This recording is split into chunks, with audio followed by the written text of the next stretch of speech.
২ শালিক ধারাবাহিকের আজকের পর্বটি কিন্তু বেশ দারুণ হতে চলেছে। হ্যাঁ বন্ধুরা, এখানে দেবা আর আঁখি কিন্তু সারা জীবনের জন্য এক সুতোয় গাঁথা পড়েই গেল। হ্যাঁ বন্ধুরা, এখানে দেবা এবং আঁখির বিয়েটা কিন্তু হয়ে গেল মন্দিরে। আর যখন এখানে সম্প্রদানের ব্যাপারটা আসে, পণ্ডিত মশাই এখানে বলে যে সম্প্রদান ছাড়া তো এই বিয়ে হবে না, তখন সম্প্রদান কে করবে? আর সেখানেই কিন্তু আঁখির আসল বাবা এসে হাজির হয় এবং সে নিজের হাতে এই সম্প্রদানটা করে। আর তারপর তাদের দুজনের ভিতর একটা খুবই ইমোশনাল সিন তোমরা এখানে দেখতে পাবে।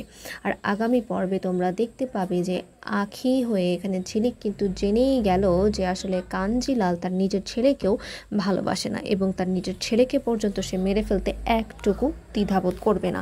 আর তারপর ঝিলিক এখানে তাকে বলে যে আমি ওকে 24 ঘন্টা পাহারা দেব, আপনার ছায়া পর্যন্ত আমি ওর উপর পড়তে দেব না। তো তোমরা নতুন পর্ব দেখার জন্য কতটুকু এক্সাইটেড কমেন্ট করে অবশ্যই জানাও। আর আমাদের চ্যানেলটিকে সাবস্ক্রাইব করে আমাদের সঙ্গেই থাকো নতুন নতুন আপডেটের জন্য।